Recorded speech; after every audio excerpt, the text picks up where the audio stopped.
And got it. Everything is off. And make sure my volume is off on the phone.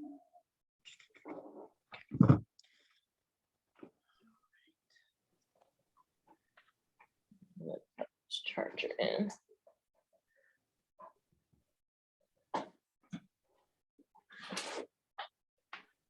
All right, I'm gonna hit the start button. Okay.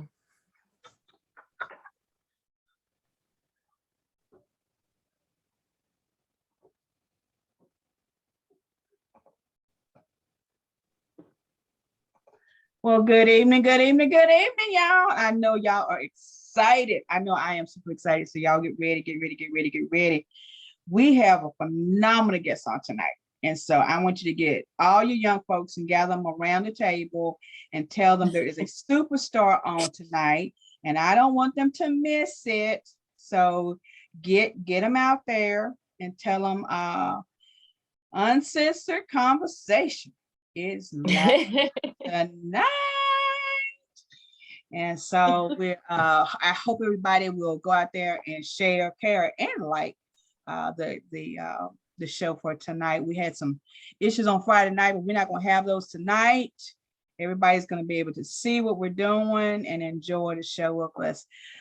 Guys, I have this phenomenal young lady with me tonight. I mean, she is super amazing. I had a conversation with her earlier today just to kind of, touch base about the show and different things. And girl, can I told somebody, Myxy, that you just took my spirit level to another level, and you took my energy level to another level on this afternoon with our conversation. So I am super excited, and I hope all of the young folks are out there right now, because guess what? I have the phenomenal red carpet. I call all the carpets of the artistry out for this young lady. I have the one and only actress, teacher, singer, motivator, pusher, traveler, queen of all of the drama on stage, Miss Myxolydia Tyler is my guest on tonight. Hey girl, how you doing? Hello, Vicky. I'm so glad I could be here. Thank you for having me. And that really introduction is serious. Girl, I got to tell folks who you are. It's just amazing. I put a little hint out there, Myxy, and I don't know if many people caught it. I said, I've known this person since birth. Yep. So I know some of them have been asking, how does she know somebody from birth? She's my little cousin, y'all. That's how I know her from birth. Damn. Sam on tonight. So when I tell you, just watching you and your sister just grow to be phenomenal women, and Doe, I hope she's out there tonight too. You girls are just amazing. You're such an inspiration to young women, youthful women, you ladies out there and parents.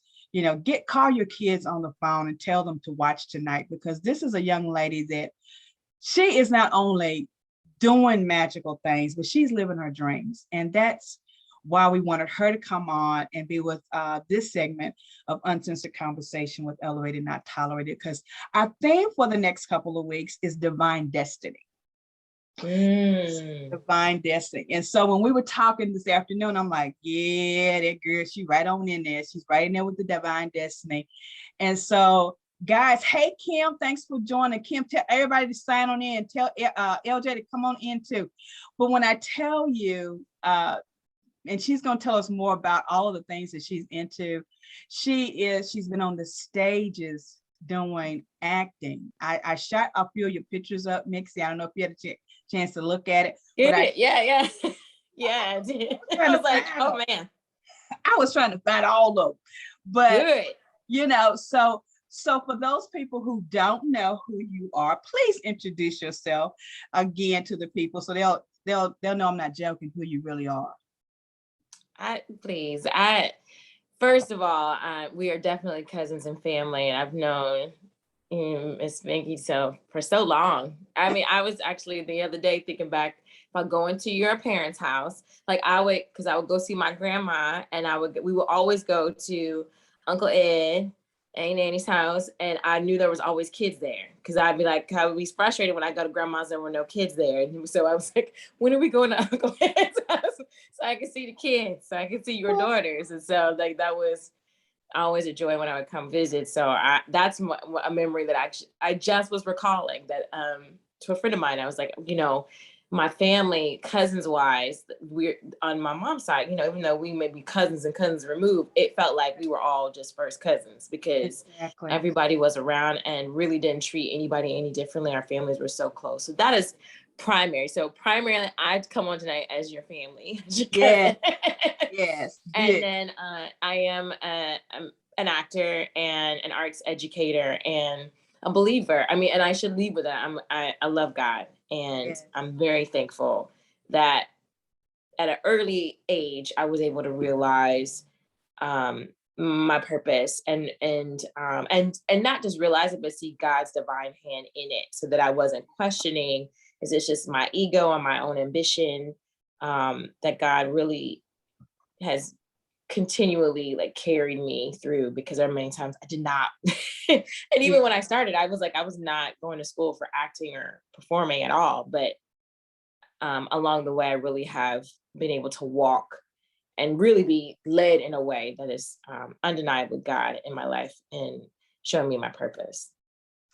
And to hear a young person today acknowledge God on that level is remarkable in itself, because as we're transforming and we're becoming what we want to become, your Uncle Ed always said, he's always told me since I was little, you can be anything that you want to be. I don't care what you want to be, but you got to put God first. And when you put God first, everything else falls through, right?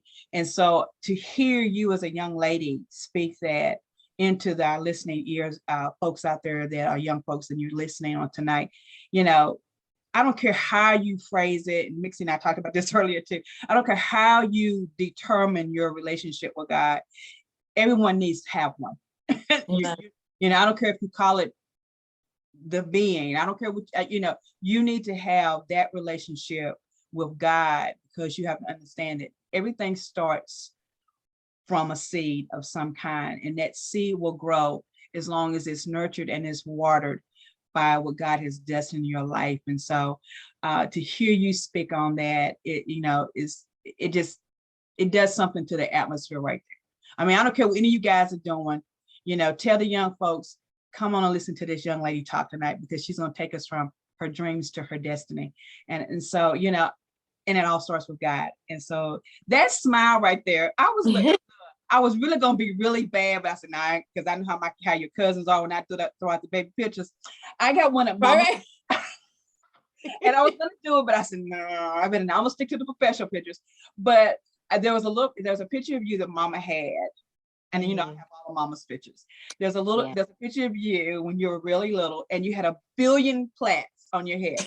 Okay, well, y'all call them braids and all that. Yeah, we call them plaits. It was plaits. And you were sitting, and I don't know if you were sitting like on my aunt's lap, your grandma's lap. I don't know whose lap you were sitting in, but you were sitting, and that smile was just radiant. It was so big. And y'all see that smile right there? That smile right there. That little kid, she's always had that energy that you give that energy to people through that smile. It is just amazing what your energy, even as a little girl, did. And you kids were always those kids that you could see that you wanted to do something and you did it. And so, so again, it's funny because when you say that, I just remember, and I have the reverse, because I just remember you and I think I really do think it's our family kind of thing. Like you and all your daughters, and then Tammy and our other cousins, Tammy and Lynette, all going to church and singing. That's all I remember. It's like, we sang at church all day. I'm like, what y'all do today? We were singing at church all day.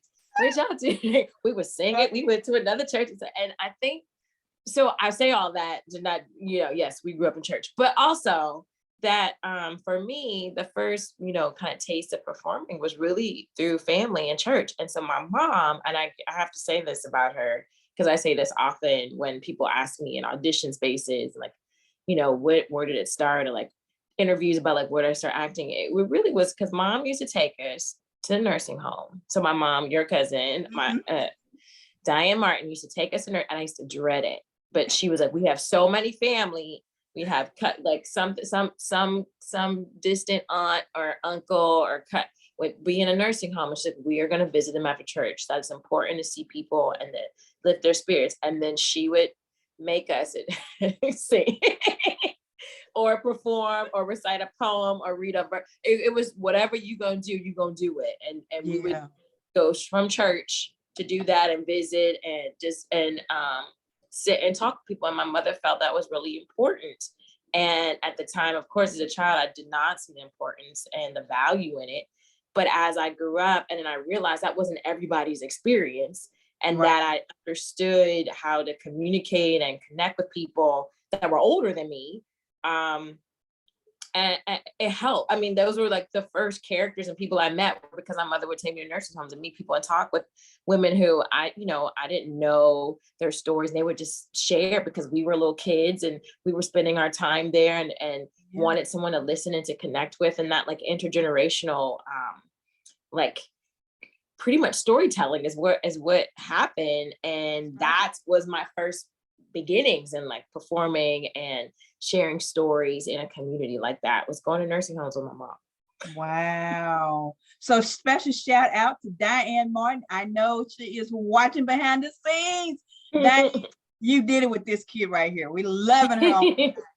And oh my gosh, Myxy is amazing because two of your cousins are out there. Lanita and Christy are watching tonight. Hey guys. So, and so you're talking about how your first experience was actually in the church and then going to the nursing homes and doing the things that, at that time it didn't seem important or a part of the growth, but now you can reflect back on that. And not, I always throw up the pictures with Lanita and my girls and Tammy when they were little and they were first singing and mama was having them sing, and nice. I mean, that's what you guys did. That was what we knew. And that's what we poured back down. It came from, and hey, Diane's out there. Your mom just tuned in. Thanks for coming on, guys. But, that's what happened. We as, and I was having this conversation earlier, that we start off with the religious belief, Christianity walk, and we carried it on to a different level, even though we may have branched off in different perspectives and different ways that we do worship now. We still had that foundation. We had that specific foundation that said that God was in all, was ahead of all the things that we do. And, we a special shout out to our parents and our forefathers that allowed us that opportunity. Diane, your daughter's talking tonight. I thank God for my mom and my dad because they instilled that in us, even though we were a little rebellious. I think we all, that's a part of life. But I thank God for them giving us that opportunity. So. Tell the people, I started telling somebody today, I was like, God, I can't even think of all the stage plays that I've seen her in or heard that she's in. So girl, give the people just a little bit of some of the things, the stage plays things that you have done so far. So I went to school for something totally different than acting and was in that place, was working on my first show. So I went to UVA, but I was pre-med and like research biology. I really wanted to work in the labs and honestly focus on Alzheimer's and Parkinson's disease research. I was doing that and also kind of just finding my way. And I found a theater group at UVA and honestly, they found me. I did not find it. I just wanted to do something to meet people and had done theater in high school. And so found this group and they were doing this new version of Romeo and Juliet. And I just was like, wow, okay, and in that company started some relationships that have lasted my entire life. But I saw young people really taking the profession seriously. So it was through I'll never forget my resident advisor, my RA, Emily Swallow, who's an amazing actress now. She was like, I'm in this theater group and they're having auditions. They're doing this new Romeo and Juliet. You should try out. So I do. And we ended up getting national coverage. This is my first year in college.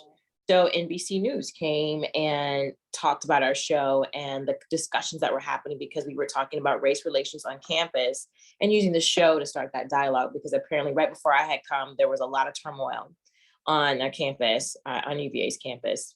Wow. So that was God timing. And so a lot of those actors in that initial company have gone on to do a lot of big things, but were my first examples of actors who took it seriously and like knew that they could have a career in it. And I don't know if they fully had the full confidence, but they were moving in a way. Like a young woman, Sarah Drew, who's been on Grey's Anatomy, she had an agent. I was just like, what? You could do that? Like in college, I was learning another actor, Benjamin McKenzie. I knew him as Ben Shankin. He was in the show too. And had been acting and was related to a writer, another in their family. His family was a writer, and there were many people just like serious about the craft and like took it and valued it. And I was there to have fun. I just thought this is a way to have fun, because I'd never seen anybody who looked like me really just have a career in the theater. Now, there are movie stars, but that's movies, right? And so for me, it didn't connect as something that I could really have a career in. And so when I decided to audition for schools, it really was because I was getting slapped in the face left and right by the choices I had made. I was really struggling to do well in my major. And even though God was allowing me to kind of see what it would look like, what it would be like by giving me a job at the hospital there, I worked there for 2 years. I remember I was telling this story the other day. I had a TA in my genetics class who also worked in the lab next to me. And he pulled me aside one day and he just said, so why are you here? And I just was like, what do you mean why am I here? I'm here to like learn, but he was like, no. Yeah, we'll get to that. Because we were partnering. He was going to let me shadow him in his lab so I could learn how to do my job better. And he's like, we'll get to that. But why are you here? Like, what do you want to contribute to the field of research biology, specifically Parkinson's and Alzheimer's disease research? And I just found out all these facts and things that I knew. He's like, yeah. That's common knowledge, but what are you going to what is your voice in all of that? Wow. Because if you don't know what that is, you will always be someone's lab technician. Like you've reached it. Wow. And I had never been talked to in that way. And I just was kind of taken aback, but it woke me up a little bit, because I was like, yeah, why am I here? Because I am struggling in this major. And right now my pride is the only thing that won't let me change majors. All my friends had changed. Wow. Not all, I would say 50% right. of us. 100% of us came in and said, we're going to be doctors. And 50% of us figured it out. We're like, no, we're not. I was just holding on. And that was a big wake up call. And I had to really think about it. And then my doctor that I worked for, and he was like wondering why I was coming in a little later and later to get to work. And I said, well, and at that time I was in a show. I said, well, I'm in this show. I'm doing the Wiz in a local theater here in town. He said, what? Wow. You act, you sing, you dance? I said, yeah, it's something that I got involved in. It's fun. He was like, wow, that's a big deal. He's like, he was like really taken aback and impressed. And he was kind of like, well then, kind of was looking at me like, what are you doing here? Like the two couldn't exist right. together. It didn't exist.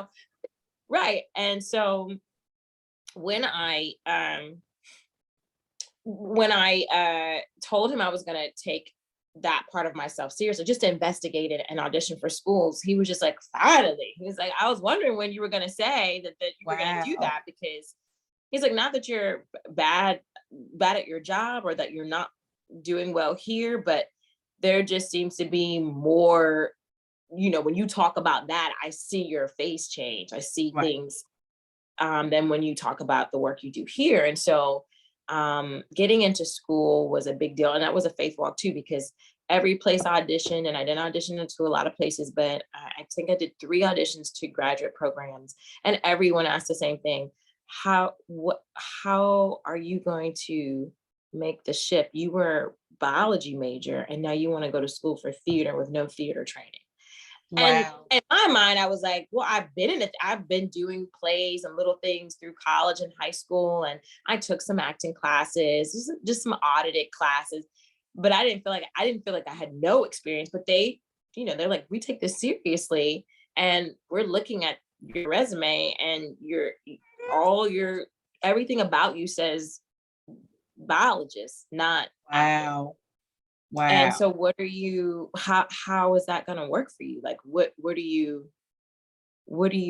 going to contribute? Like, why should we accept you? Because you've been doing this whole other thing for so long. And I really had to trust God, because I felt very defeated after those auditions, even though I worked Wow. really hard, and I got a coach. One of my teachers poured into me, and I really had great community at school, and I'm thankful. And that's why I tell this story a little bit going back, because if I didn't have the community of the theater group I got involved in, and then if I didn't have teachers and people who just spoke truth into me and asked me really hard questions early on, I wouldn't have made that shift as soon as I did. I would have held on for a lot longer. And I would have eventually gotten here, but I definitely would not have been, it would have taken more time. And Right. so when I, finished all the auditions, I was just kind of like, I had felt that God was saying, you're going to go to Brown. Because I went there. That was the only school that I went in person, because I had missed all the other auditions because of schoolwork. Wow. So I had to go to Providence, and it was kind of a crazy trip last minute, because I thought I had missed the auditions. I was like, oh no, I didn't. So I like got this plane ticket, flew to Rhode Island. I flew to Rhode Island. Wow. And yeah, and I was like, okay, and I did the audition. They had me stay and showed me around the facility. I saw a show there that night, stayed in a hotel, and got back the next day. And I remember it was right before Christmas, and I went to my older sister's house, and I said, I believe I know what I'm going to do. I feel God's calling me to Brown. I had a really great experience there, and I just feel like that's my school. So when Wow. I got waitlisted, I was like, okay, God, what's going on? Because they 100% were like, we would like to invite you to the wait list. And I was like, wait list? That just means you didn't get in. Like, in my mind, I was Right. like, I know what that means. That means that you weren't accepted, and that is not your path, and you've made all the wrong choices. And I just didn't know what to do. And I remember my mentor came back to me. He said, listen, I see how hard you worked. His name was Richard Warner. He's still on the chair of he chairs the department at UVA, the theater department. He said, I see how you worked, and know that I want to make this happen for you. So if I can find a way to let you sit in on our graduate school classes here at UVA while you stay at your job at the hospital, I want you to do that. I want you to audit some of these graduate classes and then just apply again. And it was sweet, but it also felt like so, I was like, Oh, wow. it was really great, but also hard. And so, but I had accepted. I said, listen, if I can't, he said, I could sit in on those classes. I could try to audit some of those classes, and, see if we could work out a deal where I pay little by little and sit in on some classes while I work. And then I got a call, like literally 2 weeks later, after I had decided on that, and said, if God, that's what you want for me, like because I think all the time I was questioning if I really was going to pursue theater and acting.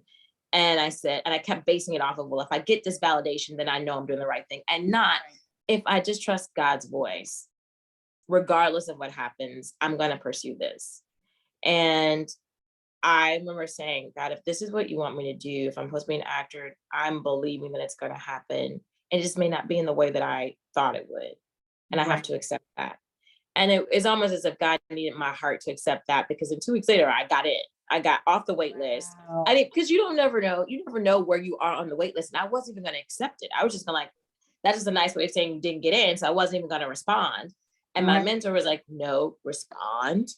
Let them know you want to be on the wait list. You never know. And yeah, I didn't know that I was number 2 on the wait list. And 2 people did not accept the invitation to go. And so myself and another gentleman, we got in. So that was, God, and God working on my heart to help me understand too, that your purpose doesn't come from outside validation. It comes from, how God has opened and revealed to you through prayer and other people, advisors too. Community is important in that. And trusting that. And so because of those steps and choices, I went from doing this little play, Romeo and Juliet, where I was no one in that show, but it was a great experience. Like, again, some of those friends and friendships I still have today because of that production, and went to Brown, and then was able to come out of school. And I probably, in my mind back at the time, I was like, oh, I'm not working, I'm not booking this. And like, but I was probably in New York for a year and a half before I booked my first international tour.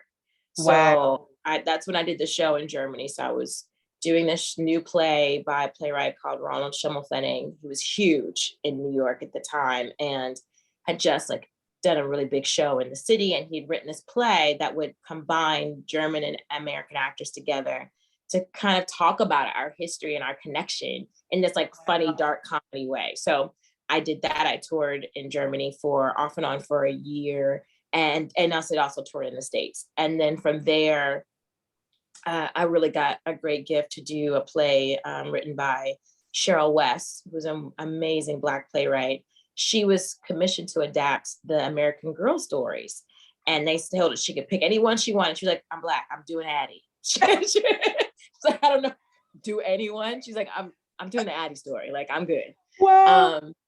And I got cast as Addie. And so that toured for about 9 months. Performance and touring about 9 months. So it was we built the show in Seattle and performed at the Seattle Children's Theater, and then that toured. And then Kevin Kline and Kevin Kline, Meryl Streep, there are many famous actors who have been a part of this touring company called The Acting Company. And then it felt like forever, but it was only like maybe a year and a half later that I got asked to tour Romeo and Juliet with the acting company. So this long line of Juilliard actors, every year they kind of see who's come out of school, and we tour and we take Shakespeare all over to small towns, big stages. And so I did that, and I was able to perform at the Guthrie Theater, which is an amazing theater in Minneapolis, Minnesota. So I got to be near Prince. I'm a big Prince fan. So like that was like great. You and Christy. Yes.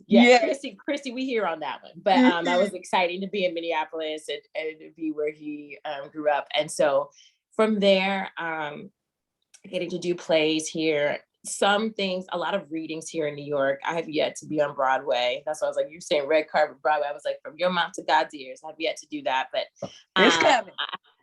I have been able to really build a career and community in the theater, as well as in theater arts and theater arts education.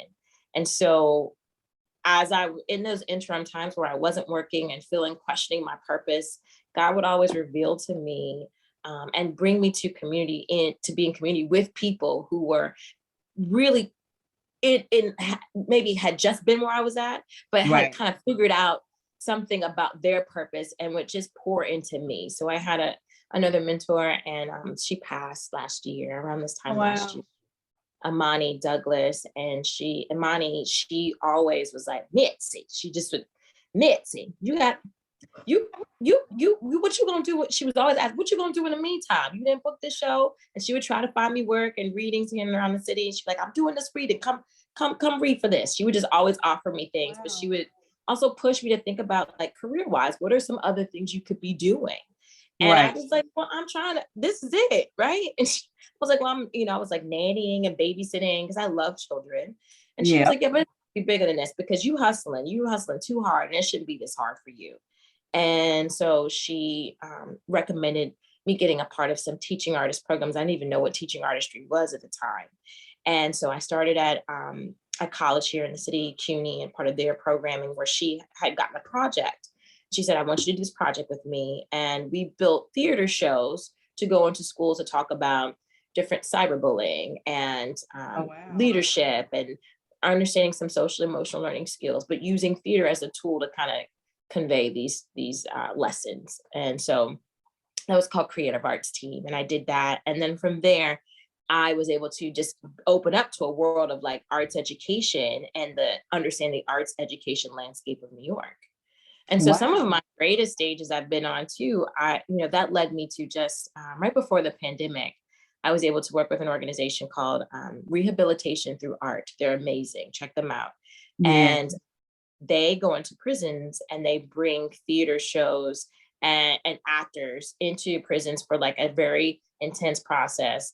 They incarcerated humans who are in working on the play. They've been working on it for longer because it's like their year-long project. And then we come in at a certain point, and then we work and we rehearse in the prison and do. And I did Father Comes Home from the Wars. That was the last show I think I did right before. Well, yeah, because I didn't get to perform the other show. So Father Comes Home from the Wars, which is a play written by Susan Lori Parks.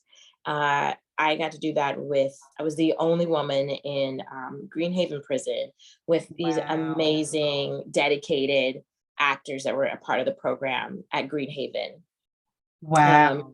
And when I tell you, like, there are many stages that I hope to be on, and I've done some TV, I've done commercial work, but that was one of the most transformative experiences I've had. And because everybody in the room just had a love for the craft and really wanted to tell this story well.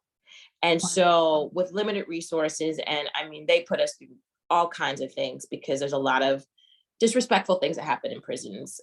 Just like anything that was coming in that would humanize the men and people that we were working with. Not everybody was supportive of that.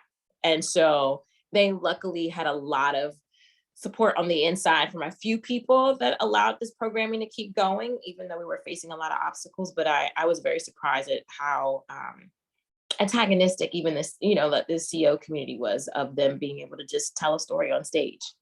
Wow. So, and how like revolutionary theater was being in this space, and because it was humanizing them. Mm-hmm. And so there's only one woman character in this play anyway. And so they had been rehearsing this play for many, many weeks. And I feel like they were 2 months in when I joined the process. And so I had, men who would be like, okay, Penny, that was my character. Okay, Penny. So when you just say this line, because I usually play you, they were giving me line reads like, yeah, you need to say, and then, say it a little softer. And then you're going to walk this way. And they were directing me, and they had to, because I had a short period of time to learn my lines, learn my blocking, and do a whole play that they had been learning for months. Oh, wow. But going into that space and that experience, we were, and I made sure I worked my hardest to make sure that we were equals. We were fellow actors telling the story and collaborating together. And because of that, I met and had many amazing conversations with people men who just really valued the work of this program and how it gave them an alternative than just and seeing themselves in a different way, not to deny or forget, the things that they were dealing with and why they were there, if they were even supposed to be there, because we know about that, right? Right. That there are other parts of them that did not have to be shut off. They were not, and like the idea that someone who has done something that is, broken a law of the land could only be a lawbreaker and not also be an artist. Right. We know that those things are not mutually exclusive, but we do that to people. Yes, we do. And to see them kind of acknowledge that, yes, I may be this, but I'm also this. And I also am a really great storyteller, or I'm also a really great set designer, or I'm also a really great artist, painter, singer, musician. They had a whole band. They wrote music, original music for the play. The play has no music. Wow. I saw it when it premiered. And I was like, this play has no real music. And they wrote music and had a band and made sure they had instruments on the day. I mean, it was a pretty big deal, and it was an amazing experience. And I just say that, we may elevate stages like television and film, and I think that it makes sense. But there are also many actors and artists who are working artists who do work like this and find value in it, and that the arts are really a great tool to do all kinds of life-changing ministry and helping other people acknowledge and understand their purpose as well, and to build community around that, and that was one of the most powerful experiences I've had as an actor today. Wow. And so, and you just answered one of my questions, but what was your biggest experience, your one that you will remember forever? And you just told us. To those of you that have been coming in and listening as you're coming in, Regina, Kay, all of you that are coming in, thank you so much for joining us tonight. My wonderful guest is the beautiful actress, singer, stage writer, guys, y'all, teacher, and she's a little bit of all of that and some, but this beautiful young woman of God is my beautiful guest tonight, Myxolydia Tyler. We have always called Mixie, is with us tonight, and she is my beautiful little cousin, and I am so proud of her just to watch her transform and to hear her tonight. Y'all know it takes a whole lot to keep these speeches, but she done it tonight because I'm listening to you. And with everything that you started off with the show by talking about your relationship with God, even as you're talking us through your journey to this point now, you gave examples how if you just hold on to your dream, your dream will turn into your destiny. And you talked about it, but you also made sure that you showed that those moments when you didn't think it was going to work out, that you had to, kind of say, okay, God, if this is what you got for me, then this is what I'll do. God, if this is the way you got it's happening for me, this is what I do. And as you're talking, I'm hearing you say that so profoundly that I want to say to the people out there that are watching tonight, those young folks, and even some old folks, because I had Mixie laughing earlier, but young folks, old folks, don't give up on your dreams. It may take you some time to get there. You may not have any support from anybody but your own self. But at the end of the day, you're never alone because God is always with you. Always stick to what you know to do. Stick to those things that you know God has purpose in your life. Mixie is telling us tonight how she started up on one area, but God kind of directed the directions of how she is where she is right now, and what that has done for other people out there watching you. I mean, I watch you from a distance, if you will. I don't say a whole lot, but then when I get so excited, I'm like, oh, that's my little cousin. Look at her. Wow. Yeah, because it's amazing that and guys. Okay, so I got somebody had inboxed me earlier, so let me go ahead and break the ice. I didn't do my what do you call it? My pre-warnings to everybody out there. So let me do my pre-warnings. Okay, so she is a beautiful young lady, but she is attached. Y'all can't have her. She got a friend. Mixie, you got a friend. He's a cute little thing too. He's as handsome as he can be. And so she ain't interested in any of y'all. So don't be inboxing me asking what her number is or where you can get hook up. Because you ain't getting no hookup with my little cousin, because you gotta fight me. And we fight for our family. So, but she's got a nice little fella out there. I love the pictures. You guys do so much traveling, and it's beautiful. It's amazing. But she is a God woman. And your little baby cousin Tamika's on tonight too, girl. You're bringing all the family. Bringing the family. Hello, hey. Fam. Look, I gotta let you be let you be the co-host, and they'll come out more. But she is a phenomenal actress, and she is going places with her career. She started out with dreams, and now she's walking into her divine destiny. And so, guys, she is letting you know that if you just stick with it, no matter what it is, just stick with it. It will turn into your destiny. Don't give up. Doesn't matter who or who doesn't watch you or who doesn't help you or you think is not supporting you. There is always somebody watching you and that's going to support you. There's always somebody that God has got purpose to assist you to your next. You talked about your mentor, how your mentor empowered you to continue to go on. You talked about your mom, how everyone continued to tell you certain things. And sometimes it is hard, when you're wanting certain things or certain people. Well, look, your cousin Vanessa's out there too. Girl, you bring on the family, girl, bring them on. I'm just teasing y'all, but y'all all coming in, but I'm just saying, but you keep telling us tonight how important it is that we don't give up on our dreams, and that God will bring us to a place where we can see so many other things. I mean, you've had that experience with working right there, what you just told us about. That's an experience by itself. And all of the things that's getting ready to happen for you, the favor of God has, found favor over you to bring you to another place. But it came with you doing some hard work and not giving up, making sure that you were at the places that God directed you to be.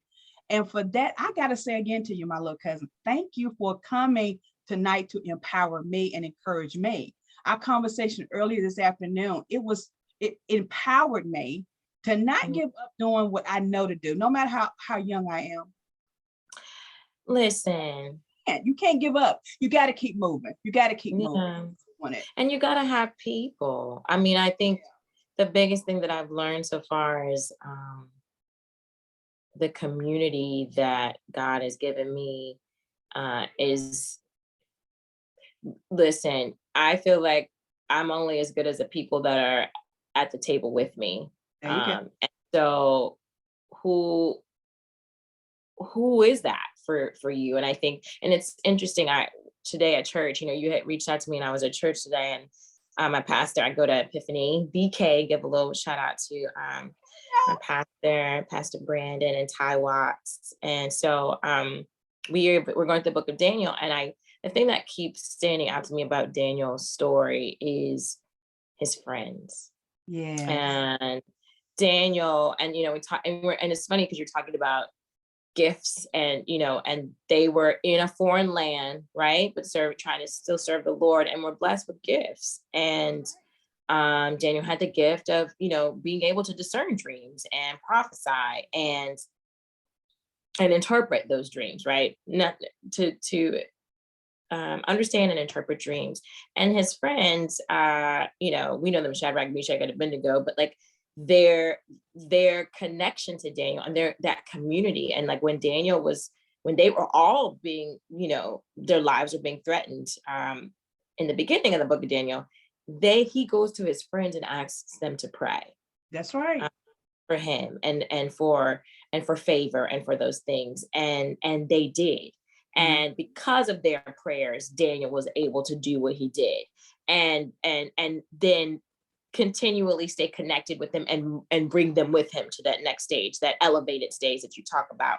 And so I think that it's important that, we can talk about just Daniel, but the reality is that Daniel would not have been Daniel without the calling of God in his life and him being obedient to that call. That's and right. His friends and his community. And so when I think about too my story and the people, mentors, and then right now in the stage of my life, like there's still struggles and challenges. I mean, COVID has not been kind to actors. And it's not necessarily that just about work, but it's just about, like kind of like the uncertainty factor is even higher now, because you can even book a job and then people get sick and they got to shut it down. Right. Or in the beginning was like, I have these shows lined up and now they're canceling all my jobs. Right. And so that job, being able to just know when the next thing and know that it's going to happen, fully can be a challenge. And I think that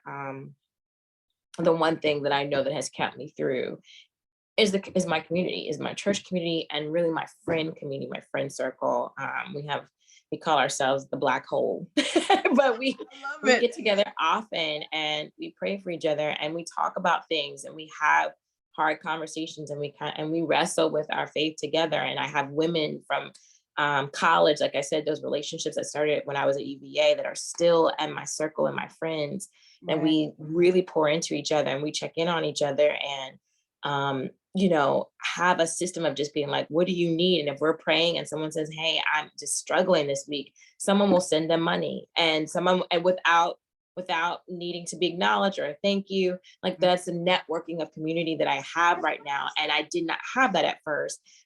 And I saw how hard it was to just continue pursuing something that I felt God had put in me. And when I really asked for help and I really leaned on my community, so it's like, it's one thing to have it, but it's also another thing to use it too.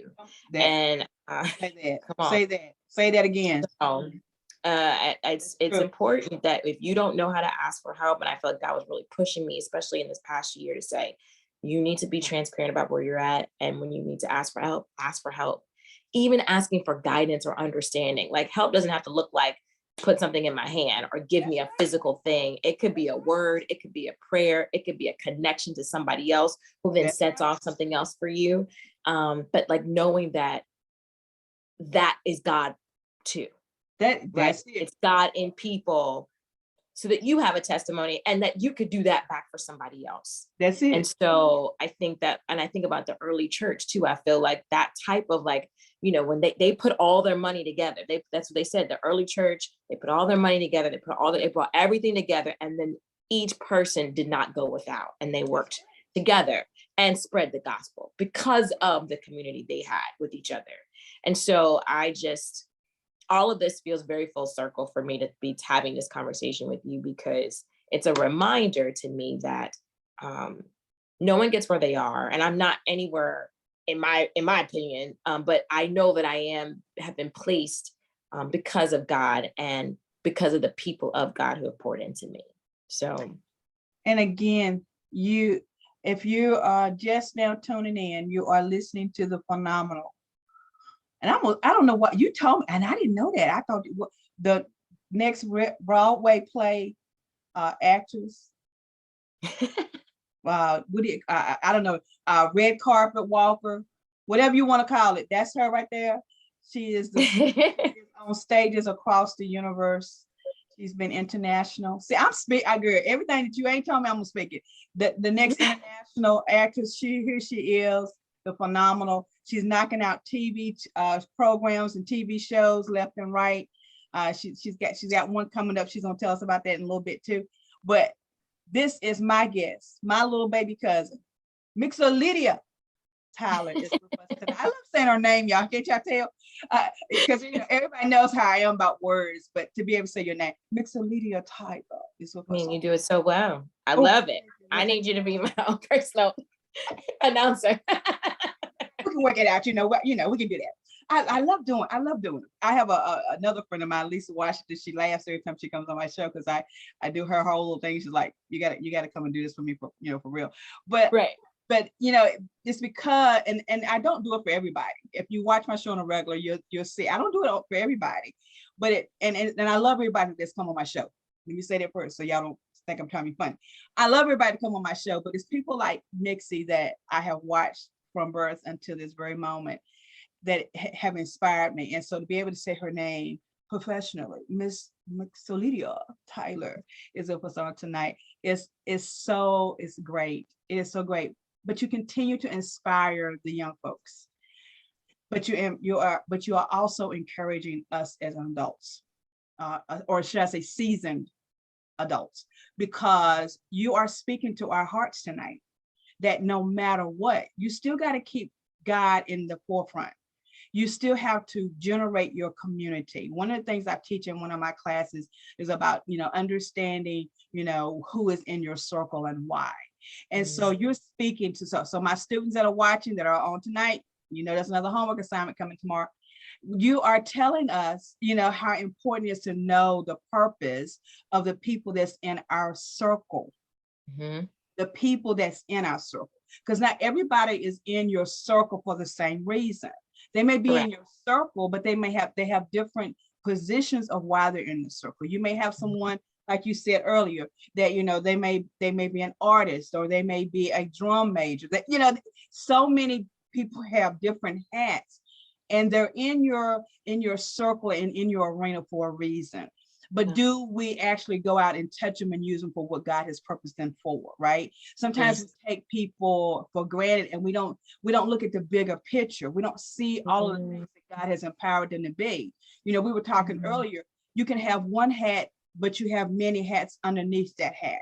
And God will allow you, if you are staying in the position that you need to be in, God will allow you to use all of those hats according to what your destiny is. I mean, you start off in one era and here you are, you're teaching, you actually teaching other people now in the arts, right? Yeah, I start teaching at Dartmouth College, this small, it's not, I mean, it's in a small town in New Hampshire, but and again, God. And so here's how that happened, because it's never me, Right. but it is always a reflection of God continuing to guide and show me that I'm on the right path. So just a little backstory to this teaching, coming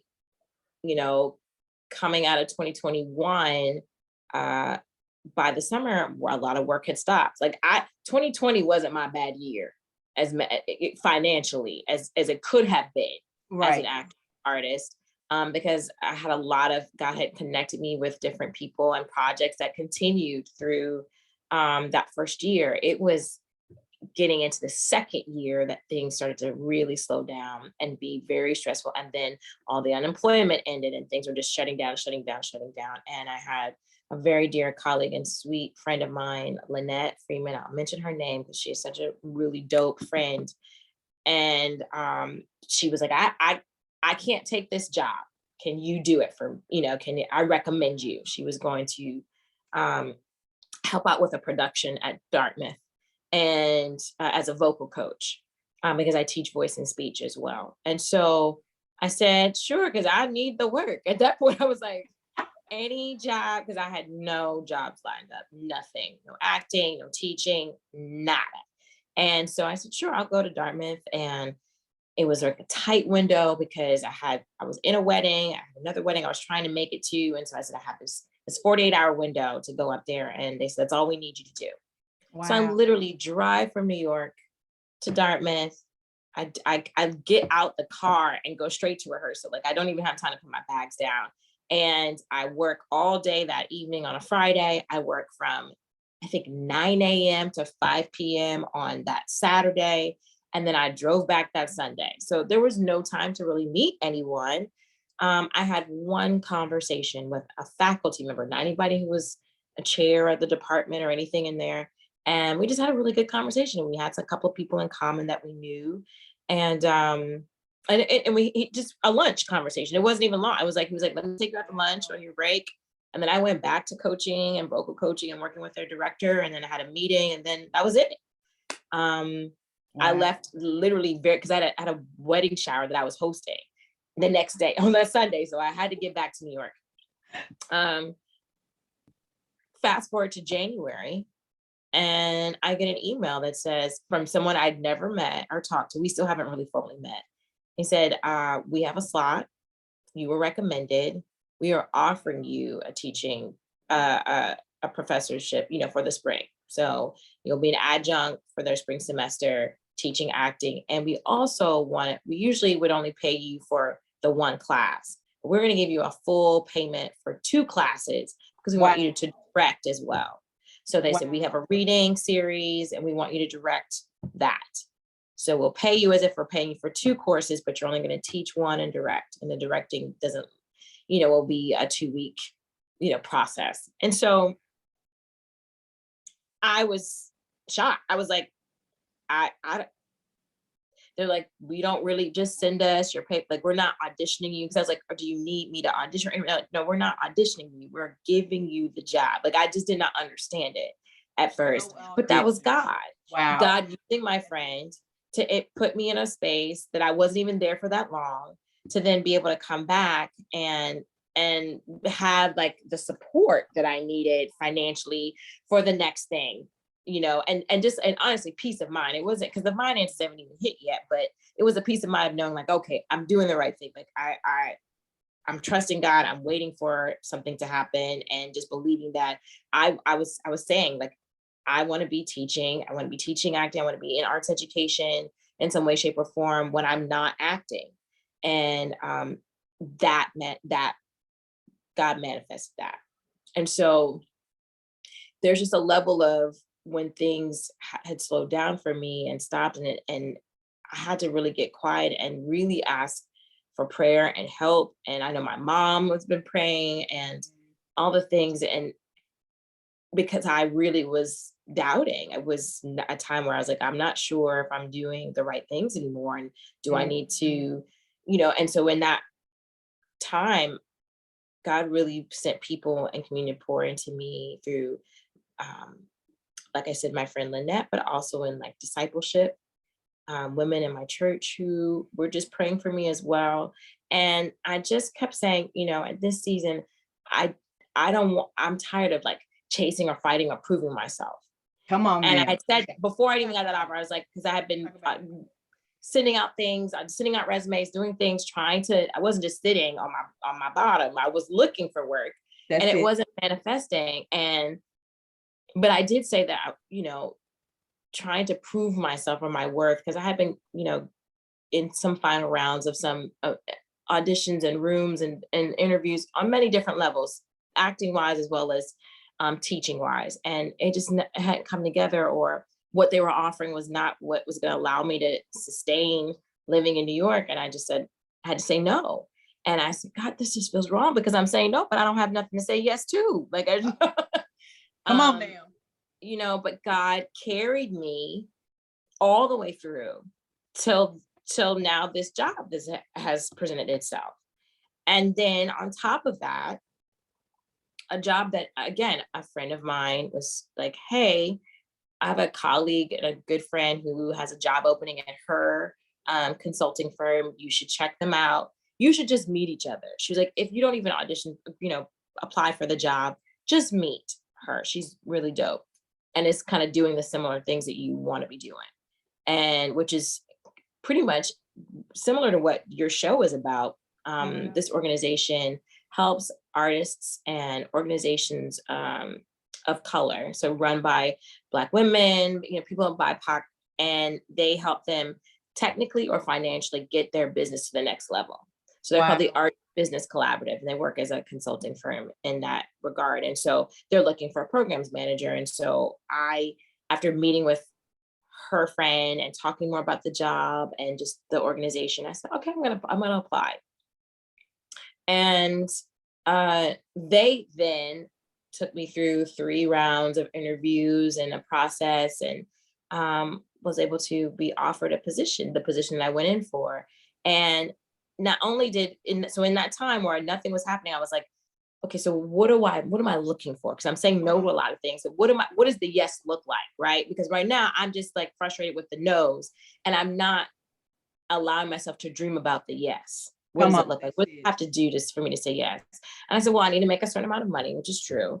But then it was more about quality of life things that I was not considering with the other jobs that I had time to consider and just pray to God about. And I said, right now in my life, I need to work from home. I've been learning how to do that well. I have a studio space set up in my home. You saw.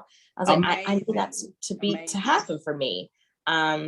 This job is a work from home job. And I was like, well, what else do you need? I was like, well, I need the technical support and, to be able to have the tools to do that job well, because I know like financially, I was like, I have a very old computer. It's doing me well. I'm not trying to get rid of her as of yet, but I was like, whatever job, I need to be able to also have that technical support to do the job.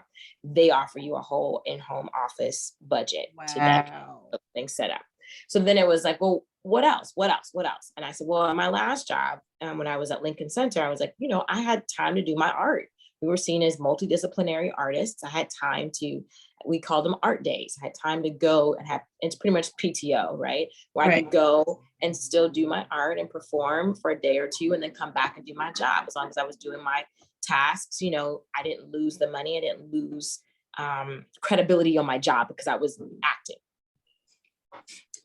They have all of their staff, not only are they women, not are they women of color, they all are multidisciplinary artists. And so they value that as well and have a culture of, we have the most vacation days. I negotiated for extra PTO for myself in my contract. And Wow. that was just like, done. What else? So in that lean time, God really pushed me to dream about and pray about what a yes would look like in the next job that I had, so that when it presented itself, even though my heart was kind of like, I don't know, I was a little nervous because I had another job offer on the table, but it didn't meet any of those yeses, you know. Wow. And so all my friends in my community were just like, I don't know why you're taking the time to deliberate. Like, this is the job, and would still enable you to teach, because that's what God has also been doing. I've been teaching. I got to teach at NYU this fall. I'm teaching at Long Island University right now, and now I'll be teaching at Dartmouth. And that's all in the span of not even a full year. That's it. That God has like really catapulted me into higher ed as an arts educator. And so this job will still allow me, because it is virtual, to teach one day a week at Dartmouth and do my job. And so the reality is that when you're also, and to connect back to your, you know, your theme about how your dreams become your destiny, there may be many different things and different seasons of your life that you may be doing. But if you are able to get quiet and pray and connect with God and connect with the people who are pouring into you to really understand your purpose, your mission that God has given you, then those things don't seem like separate hats. They all fit under the same umbrella that is your purpose. That's it. And they all work in concert with each other. Nothing is going to be like, oh, I can't do this because I'm doing this. They're always going to weave in and out of each other and connect in ways that allow you to be your best self in those arenas. Because I feel like in acting, I'm able to bring something that no other actor can, because I understand the business side of it in a different way. You know, as an art acting educator, I'm able to, because I still currently act and audition, go into a classroom with students and tell them, you know, real information, because I'm really there. So that gives me a different value in that arena as well. But it all serves the purpose and the passion that I have for just being able to demystify the world of acting, and that say that there is it's a profession. There are steps you can take. There are things you can do to build your knowledge and build your skill. Talent, yeah, everybody has to have a certain level of talent, but there are other things that allow you to be in that world, in that profession. And I just want to demystify that for young artists and young actors, or people who are like, oh, I'm not Denzel, or I'm not Viola Davis, so I can't pursue acting. And it's like, you know, Denzel and Viola don't even see themselves as Denzel and Viola the way you do. You know, they have taken a long journey of training and mentorship and people pouring into them to be where they are at, and do that in kind, right? They pour back because they see the value in that. And so I say that is my passion. So the many different ways I'm able to live that out through arts education, teaching, through performing, through consulting other artists and their businesses and their, ways that they want to grow themselves, all fit under my purpose, and that God kind of revealed to me in this path, in this life, of why I'm an actor and why I choose this art.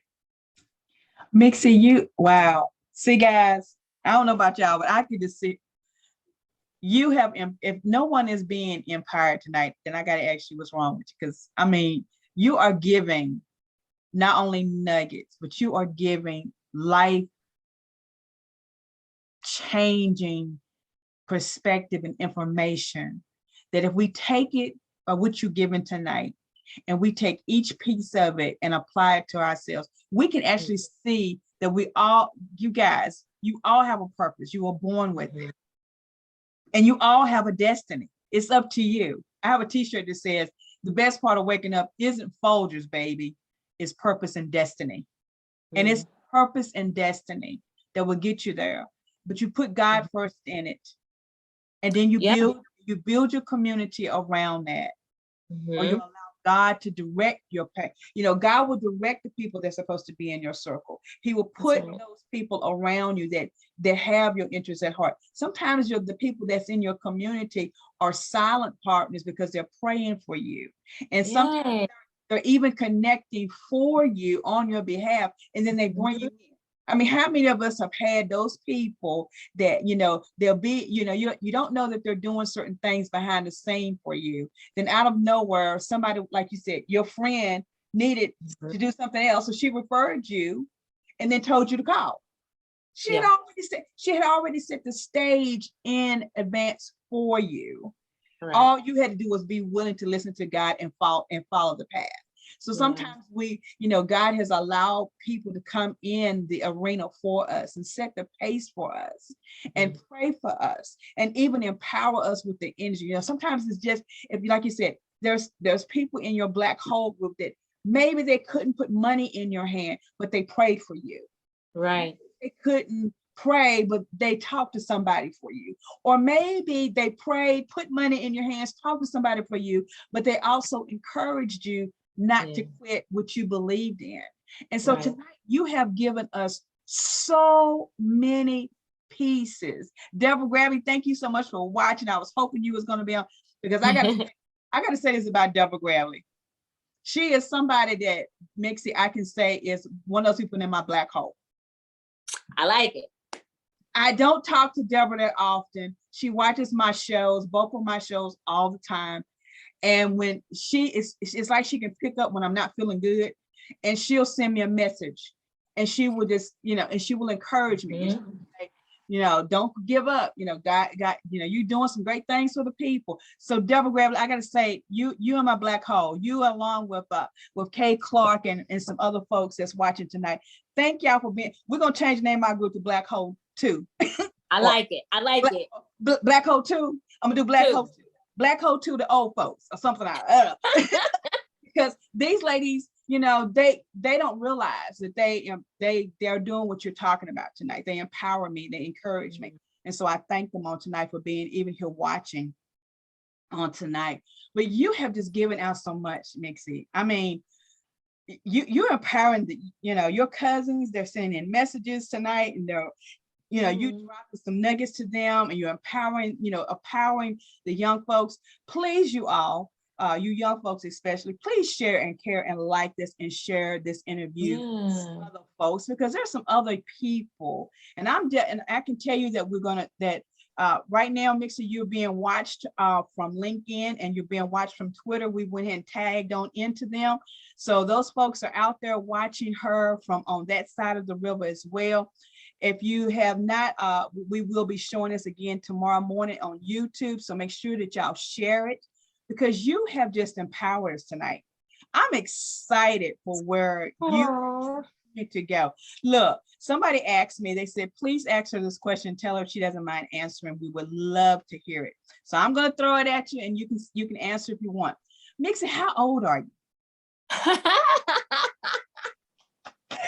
See, I love it. It's a good question. You know, so my nana, my great grandmama on my dad's side, his grandmother, she would say, a lady never tells her age. She only tells her shoe size. Shoe size and ring size. I like Nana's theory. But I think that it's important to know that, like, that for me too, because so a dear friend and colleague of mine who went to Brown, Anjanou Ellis, who is up for an Oscar. She's awesome in King Richard. She plays the Williams sisters' mother in King Richard. She always says, she's like, listen, it's important to know that I've been in these streets for a minute, and that it's a process. And I think that because, you know, Hollywood and whatever, and that Black don't crack, that we forget. Because I know that I definitely was like, you know, when I was in my 20s, being like, how are these people getting put on? Like, I'm ready. And it's just like, they're like, nah, ma'am, I've been here for a minute. That's why. But also that it's also understand that the process, that God can still use you at any age, and there's no, I'm building it up because I'm gonna tell them, but God can use you at any age, and that there's no She's only 17. Number it's like, oh, my life should be happening at this age, because that's not it's not my reality. Right. I am 41. I will be 42 this summer, and I Beautiful. like Anthony said, I've been in these streets for a minute, but also more importantly is that God has been revealing and growing me. And some of the things that have happened, and like you said, favor and blessings that have happened are just because of that process. Yes. And that I'm still on. I'm still in it. And so for people who are younger than me, people who are older than me, that number comparison, Right. it's just not, it doesn't work. And especially in my profession, it definitely doesn't work, because women and actors that I admire in the industry, that I'm like, oh my goodness, I want that career, or why, I'm like, listen, this is a long time coming. I didn't just show up here. And Right. and I think that is important to know as well. And that, like, that number is just a number. The process is the process. And I think something that too that I learned, and to speak to what you were talking about too, like your black hole too, and like how people pour into you and encourage you.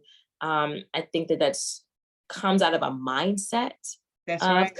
of community as well. And so I also say that, like, you want to get somewhere, you got to change the mindset. It Come on can't just now. be about you. And like I call it the networking mindset, but there's a book called Emotionally Healthy Spirituality. Yes. And he talks about, and I think it's like chapter 7 or 8, that the mindset of like being emotionally healthy but in community with other people is treating them, and not as an something that you can get from, but as a thou, someone who is valuable because they are just who they are, because they are being, because they are a child of God like you, that there is an equal understanding and seeing of each other as valuable, because God values us just by being alive.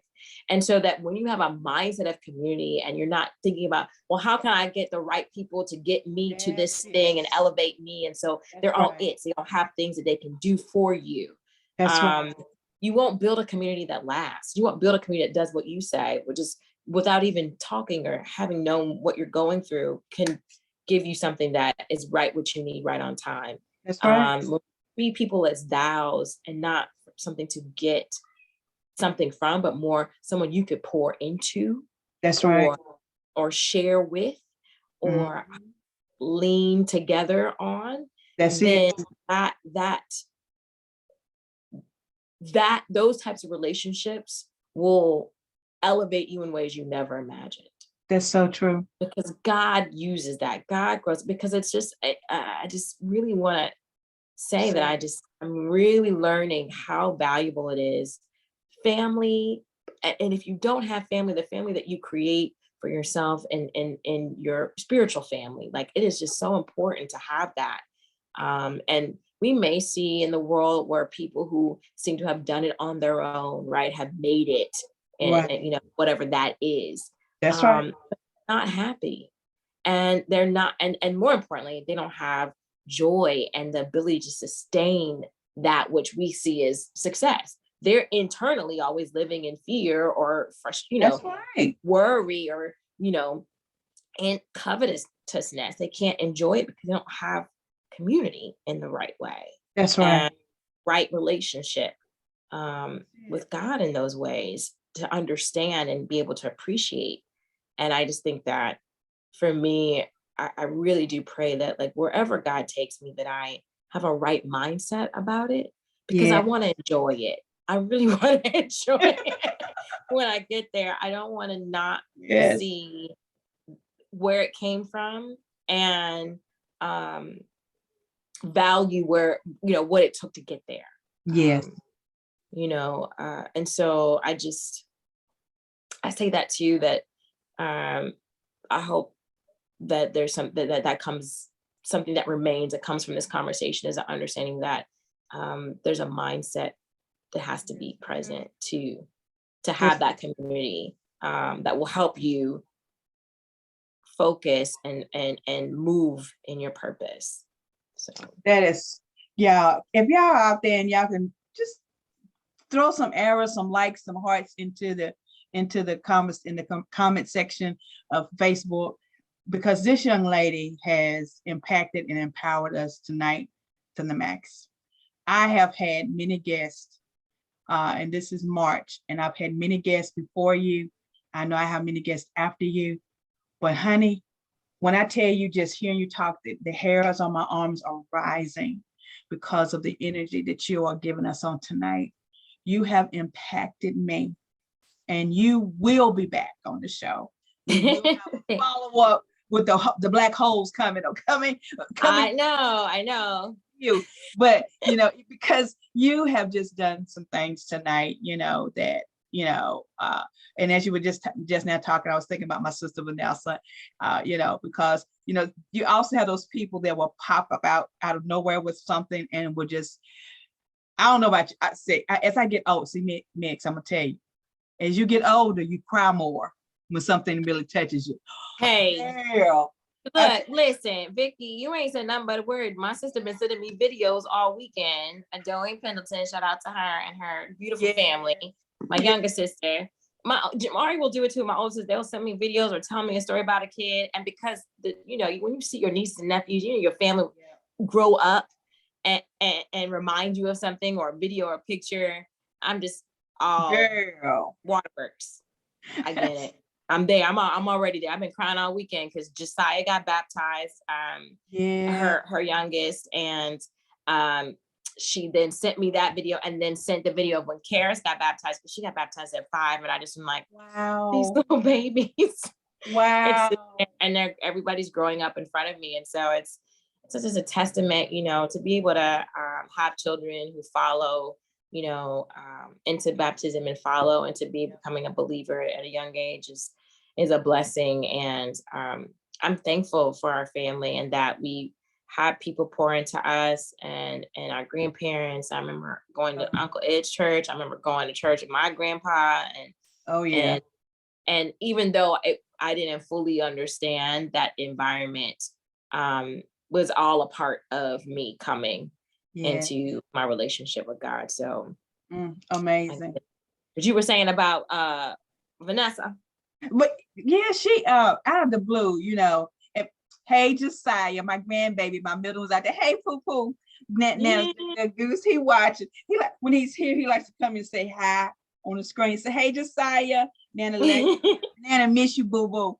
But my sister Vanessa, we were laughing, earlier that she's a tough one out of the 3 of us, or now 2 of us. She's always a tough one. But every now and then she will surprise me, and so she's here. Don't tell her I'm gonna say something about it, Mixie. Shh. But out of the blue, she'll do something that I don't expect, and that's what I want to tell you all with that. What Mixie has given us tonight is some unexpected nuggets. And that's why I'm going with this, because I told you with the COVID fog, sometimes I forget. But you have given us some unexpected nuggets. And I got to say to my sister, about a week ago, I think it was, she didn't have any idea, because I don't try to cry too much, or get upset too much. But out of the blue, my sister sent me the most beautiful text message that I read it and I keep it, because if Nelson hasn't sung for your birthday, we're gonna got to you got to hear her sing for your birthday. But she always sings a special little song for everybody's birthday, right? Yeah. But then she wrote this beautiful text message to me that I can't even share on here, because she'll get mad and I'll cry. But it was an out of the blue nugget, like you are tonight, and that out of the blue nugget spoke of she said, yes, cuz. She said she heard you, you girl, awesome, love you, cuz, is what she said. So she's listening. But she sent me this beautiful message that, when I say it was the most deepest nugget that I had heard, that came from the depths of her heart, and I know it did because she typed it. But when she sent it to me, it impacted me like you're doing tonight with everybody else. And so Vanessa, I'm saying this to you, and I'm not going to look at the camera because I don't want to cry. But there's sometimes those unexpected nuggets are the ones that will last forever. Yeah. And you being here tonight,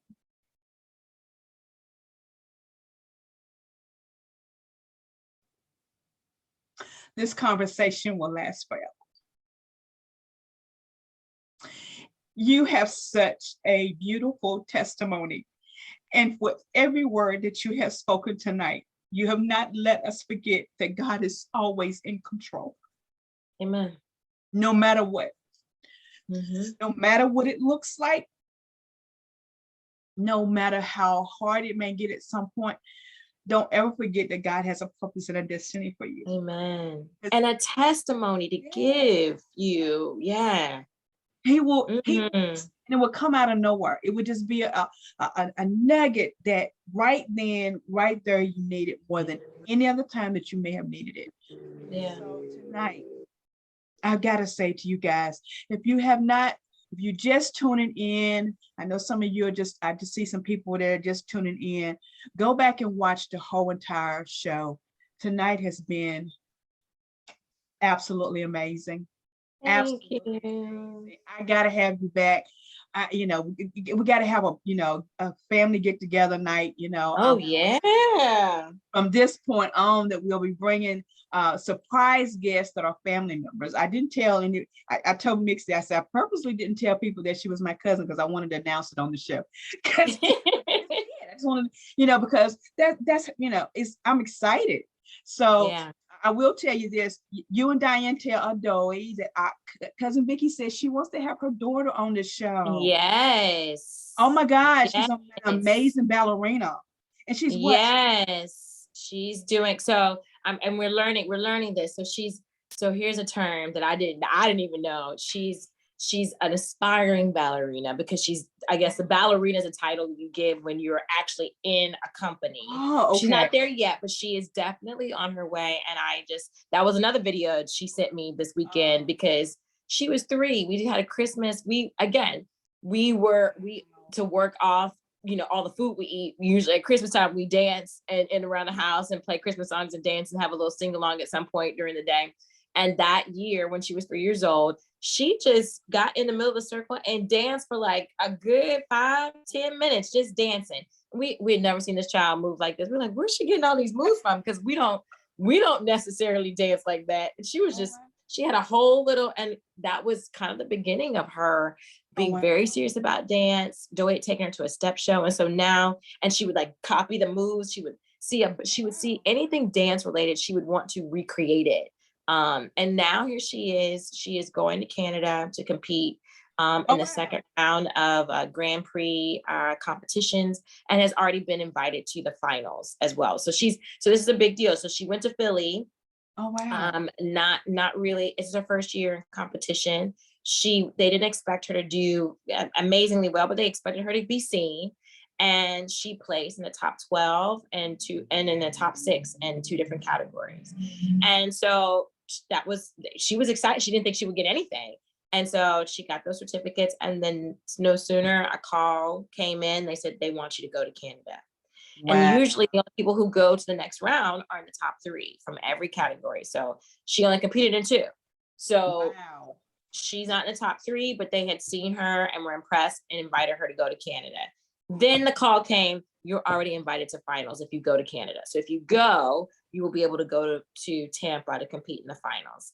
And this is an international competition. And so she's going to get seen by a lot of great dance companies. And she's taking it all very gracefully though, because it's been a long road and difficult with her. And so I'll let her tell it, but we're so proud of her and so excited. And she is just such a sweet, just very humble about it because she knows that she's young. She's like, I'm 12 and I'm competing with high schoolers and people who have been doing this competition for a lot longer. And so she sees the value in it and understands that like, this is because of God and not because she's just got it like that. Right. And so she's taking it very gracefully because she was a time we didn't know we were going to get her to Canada in time because she goes this Thursday. The competition is, and so it was a tight turnaround because she just finished Philly and had been able to raise the money to get her to Canada. And then this is how God works again. So another dear friend that I met in grad school at Brown, her name, and she's a mentor and friend, Angela Gonzalez, and she lives in Tampa or outside of Tampa. And she's always like, anytime you're in Florida, please come see me. Please come see me. So I've been a few times to visit her and her husband there. And I said, listen, I know you're not in Tampa proper, but Karis needs to go to Tampa. Do you know anyone that could house them while they're at the competition, the final? Wow. She said, you better tell them to come to my house. We are preparing the home. They don't have to worry. Come on, here's my address. Tell them just show up. The doors are open to them. Y'all are family. And so I was able to tell Karis, I was like, you don't have to worry about a hotel, money for that. That's covered. And that's, again, because of community and God just putting people together. And so pray for her. We're excited, but I want her on the show as well. Yeah, we got to bring her. Wrapping up, but I will also give a plug because my mother was like, you need to tell people where they can see you. Right. You need to tell people where you're gonna be. Tell her, Diane, that's the truth. Right. So, and I misspoke, not necessarily. First of all, people, unless you are a series regular on a show, you don't know when that show's gonna air. Girl. They tell you when it's gonna. They tell you when it's projected to air, but you don't always know if it's true. And so, my episode was supposed to be episode 2. They bumped it, but I will be on Law and Order, the new reboot, on the 24th. So the title of the episode is Free Speech. I'll be on there. If you blink, and maybe, I don't know. I have no idea. I have a scene with Anthony Anderson, so that was fun. It was fun to shoot that. Oh yeah, he's a fool. He's hilarious. I can't wait. But yeah, it was good. It was a good experience, and God keeps opening those doors. And I mean, television is so, in my opinion, commercial and television world, there's so many people who are talented, and there's so many people who are capable, and why someone gets chosen over someone else, it's a mystery. But I'm thankful I've been able to do TV, especially during this time. So last year, some of the jobs that sustained me, I was able to be on New Amsterdam, to be on Manifest, to do an independent film. That those checks really, again, like I said, when I did not have money and jobs weren't coming in as regularly, those types of jobs manifested. And so I'm very thankful, but I love the theater. So TV and film are something that I would like to do more of, but my heart is with live theater. And so to be able to be in that world again has been exciting as well. So I just did a show in a reading of a new play in New Jersey that I hope takes off. A friend of mine who's an amazing playwright and educator as well, Nicole Salter, showed a play Torn Asunder, and literally we just finished it last night. So still performing, still working, and all because of God's grace, and ultimately just to be a living testimony that, like, you can still serve God and be in the arts. You can still honor him with your purpose, and that God wants us in those places. God wants us to be used in those places, in those arenas, to bring glory to him. And so I'm thankful for those opportunities. And the other stuff you was talking about, I was like, I receive. But I also acknowledge and thankful that God has opened many doors already for me, and I have been able to live things that I dreamed about. That's it, guys. See, we had planned for her to be off at a certain time, but we were lost by a few minutes, y'all. But look, y'all, March the 24th, y'all better look at Law and Order, because you're gonna see a beautiful face right there. Don't miss it. Don't miss it, because I'm not gonna miss it. I'm gonna be watching. So, Myxy, I can't say it enough. You have blessed us so much tonight. Nuggets upon nuggets upon nuggets. You blessed the young, the old, the men, the women. You've done it tonight at a beautiful age of 41. Yeah, she's a beautiful age of 41. And guess what? She ain't stopping now. She gonna keep Mm-mm. kicking it. And so, yeah, Mika's got a great idea. She said we should have a family watch party. Mika, Yeah. Oh, set that up. yeah. You know how to do all this. You know your mama ain't all that technical and all that stuff. Yeah, set that up, Mika, and we're gonna watch Cousins Yeah. do her thing on March the 24th. That would be amazing. I'm off of that. I'm off of that. But Mixie, I can tell you that you will be coming back on this show.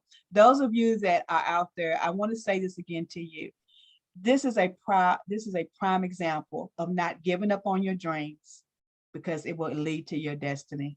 Myxolydia Tyler has been our guest on tonight of Uncensored Conversation with Elevated Not Tolerated. And I am so honored to call you my little cousin with the big, beautiful smile who empowers and energizes all people of all color and of all nationalities. I just, girl, you're just amazing. I'm super proud of you.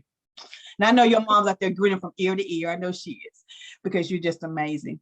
And we will bring you back to the show once again soon so you can give us an update on what's happening with you and what's going on next.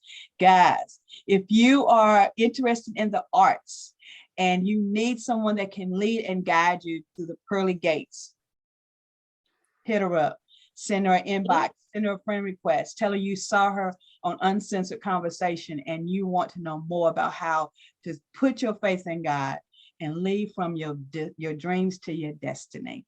My guest, Miss Myxolydia Tyler, has been with us. Mix, see you soon, girl. And Mika's gonna fix the party up for us. Okay. So watch you. Give my love to that handsome fella behind the scene. I know he was hanging his backdrop up earlier. He had his own Zoom meeting. He would have popped in, but he had his own meeting. He is also an amazing actor as well. And well, we gotta have him on. So I want to do a men's night. So I want to have him on. Tell him he's been family approved now. Good. Okay. I appreciate it. So I'm gonna bring him on the show. I want everybody to see that good looking thing. He's so handsome. Child, I tell you, he's a cutie. Well, of course he got to be cute to hang with my cousin. I'm just telling you. And the next time she's gonna tell about some of these adventures of her trips that she's been on, places she has gone. Ooh, I know.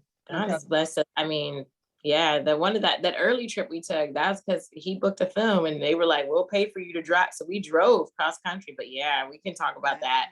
That'd be great. That'd be great. I think we just need to have a family night so we can just have fun and talk about stuff. We ain't done that. We need to do that. All right, guys. So next week, my guest will be Dr. Tashika Green. She will be my guest. She is an author, a motivational speaker and educator. And she will be my guest next Sunday night, right here on Uncensored Conversation. Stay tuned for all the advertising and all the good stuff. You'll see it out there all next week. And then we're going to end up the month of March with my guest, Dr. Robert and Khadijah Faulkner will be in and out the month of March for us. And we're going to continue with Divine Destiny. That's where going to be our theme for the rest of the next couple of months. So y'all come on back and join us. And we will not be on here tomorrow for Morning Moments. We'll be on Tuesday morning. And to all of my students, y'all have heard what she said. You know, tomorrow night is Positive Self-Building course class. Don't be surprised if you don't get some questions about what you heard tonight about your confidence, because that's what we're teaching right now. So this young lady gave y'all some confidence tips. So we're going to be talking about that tomorrow night. All right. So guys, we'll see you next time. Myxolydia Tyler, my friend, my sweet cousin. I will talk to you soon. Yes, thank you. I love you so much. Thank you so much. Love you. Okay. Bye, guys. We'll see you next time. Do you need me to leave or do I stay? You can, if you can stay for just 1 second for me. Yeah. Yes, sir.